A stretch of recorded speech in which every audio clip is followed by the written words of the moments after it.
कौन बनेगा नेता। नगर निगम के चुनाव पास आने वाले थे। पूरे कानपुर शहर में टिकट को लेकर मारामारी शुरू थी, लेकिन सबसे ज्यादा चर्चा में वार्ड नंबर 40 की सीट थी। वो इसलिए क्योंकि इस बार वहां की सीट महिला के लिए आरक्षित थी। अब सवाल ये था कि चुनाव लड़ेगा कौन।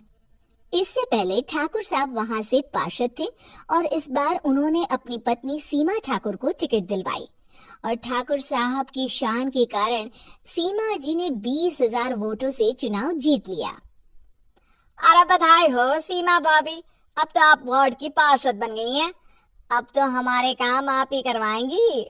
अरे ये तो सिर्फ नाम की पार्षद बनी है, वो तो महिला सीट आ गई, वरना पार्षद तो मुझे ही बनना था।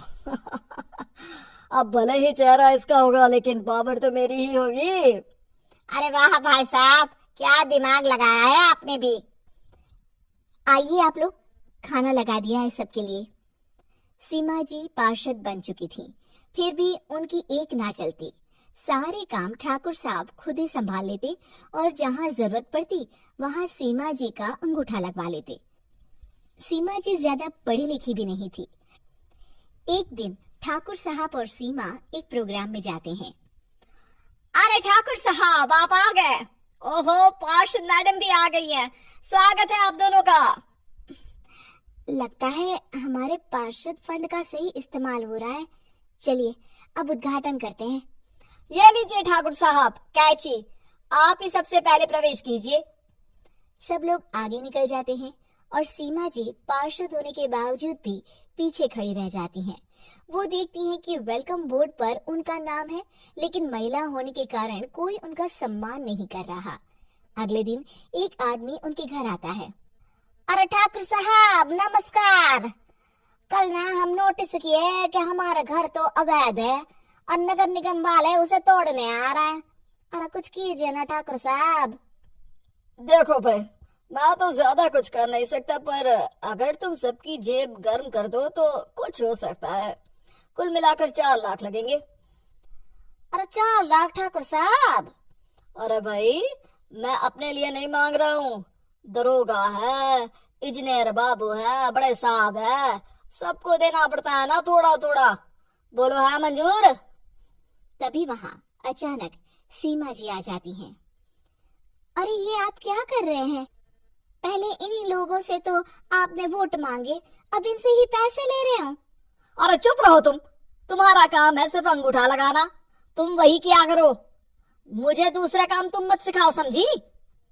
और तुम ना जाओ, अब पैसे लेकर आओ, वरना जेसीबी किसी भी वक्त आती होगी। सब कुछ ऐसे ही चलते रहता है। एक दिन सीमा जी और ठाकुर साहब को एक लोकल मीटिंग में बुलाया जाता है। वहां पर कई और अधिकारी लोग भी मौजूद रहते हैं। अब मैं चाहूंगा कि ठाकुर साहब हमारे बीच 2 शब्द कहें। मेरे प्यारे भाइयों और बहनों, आज मेरा सौभाग्य है कि मैं आप सबकी सेवा दिन रात कर पा रहा हूँ। आपने मेरी पत्नी को भारी मतों से जिताया है, इसलिए मैं आप सभी का शुक्रगुजार हूँ।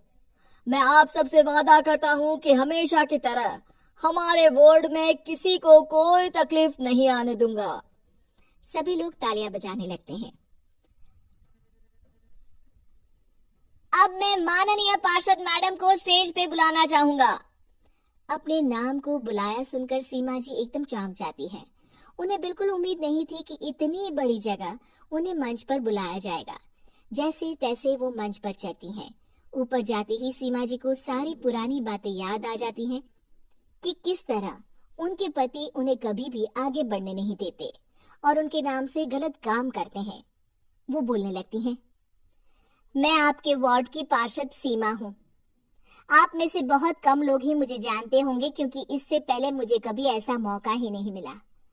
सारे मौके मेरे पार्षद पति यानी आपके ठाकुर साहब ही लेते रहे, लेकिन आज ये मौका मुझे मिला है तो मैं इसे ऐसे ही नहीं जाने दूंगी। मैं आपको ये बताना चाहती हूँ कि आपके ठाकुर साहब मेरे नाम की आड़ में गैर कानूनी काम करते हैं, जिस पर अंगूठों के निशान मेरे होते थे। इसीलिए मैं अपनी गलती मानती हूँ और आज अपने पद से इस्तीफा देती हूँ, ताकि आगे से कोई गलत काम ना हो पाए। अब फैसला आप सबके हाथ में है कि आप हमें क्या सजा देना चाहते हैं। सीमा जी की बातें सुनकर ठाकुर साहब के चेहरे का रंग उड़ जाता है और वो शर्म से मुंह नीचा करके वहां से चले जाते हैं और पद से इस्तीफा देकर ही सही सीमा जी अपने आप में आत्मविश्वास महसूस करती हैं।